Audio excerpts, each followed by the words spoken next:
T.S. Eliot's The Wasteland, published in 1922. This multi-layered complex poem, for which Eliot was awarded the Nobel Prize for Literature in 1948, fills me with excitement and confusion. Is he describing the collapse of 4 great imperial dynasties and the resultant destabilization of society as we know it?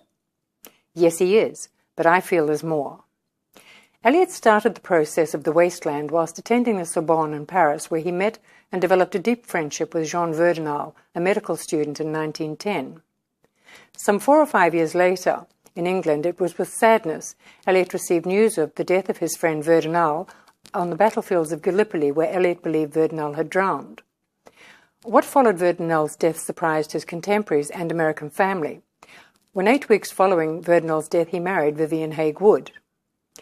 This poem was and is considered the most significant poetic work of the 20th century, with many admirers interpreting it as a great modern iconoclastic work, which I find an interesting juxtaposition of the writer and his work, as researchers and analysis of this poem make no mention of his conversion into the Anglican Church in 1927, whilst eulogizing about Eliot's attack of cherished beliefs and institutions. I tend to agree with Tate, Gardner, and Davies, who wrote, "The true originality of the poem lies more toward describing the universal human predicament of man desiring salvation, a description which Eliot alluded to in the poem's notes as the hopelessness and confusion of the purpose of life."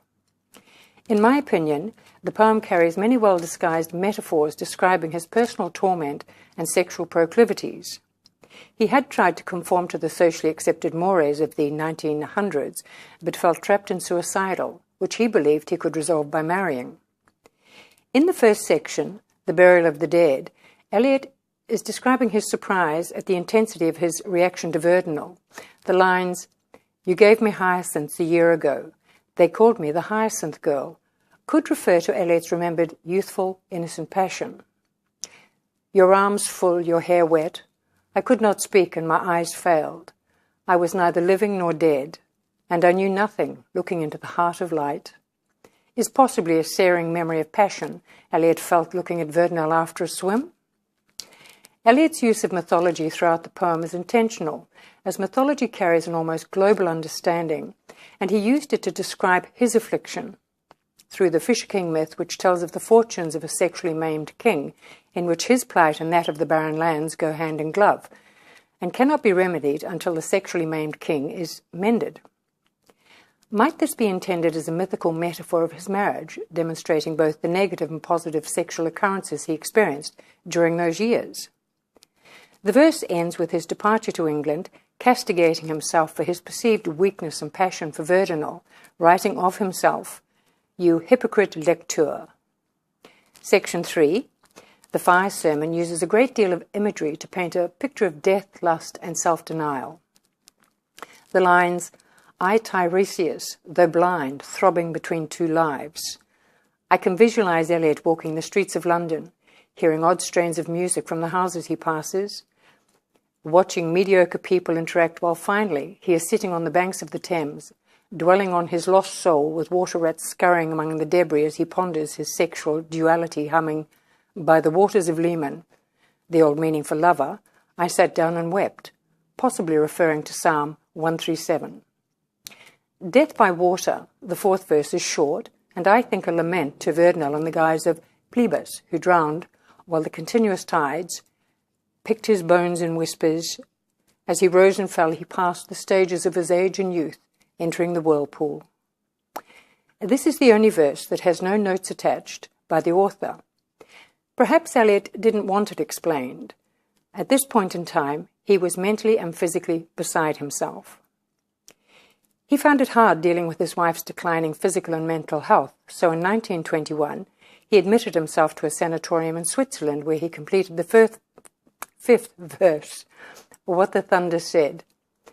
This final verse, containing the lines, "Can one remain spiritually pure and focused, or will the lure of the body become too strong?" is, I believe, a reflection of himself and the decisions he has arrived at concerning his wife and his growing interest in the church. He ends the poem with the Sanskrit mantra, Data forgiving, Dayadvam compassion, and Damyata, control, being the three things one must sacrifice to the gods, to people, and to animals. In essence, an ethical responsibility for each person, in this case, primarily for himself.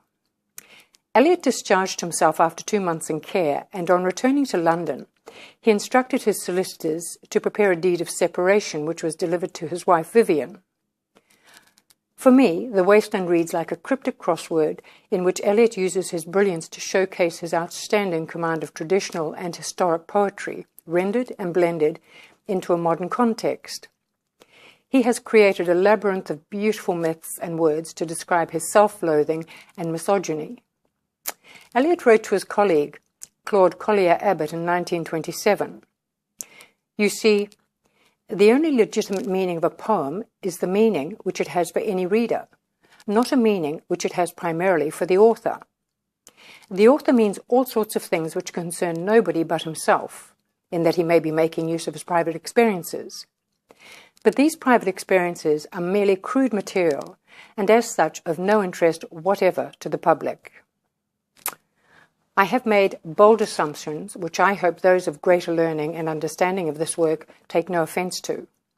Studying this poem has given me the confidence to write without relying on the reader's response, who, when asked, will never answer or understand as I would. Thank you."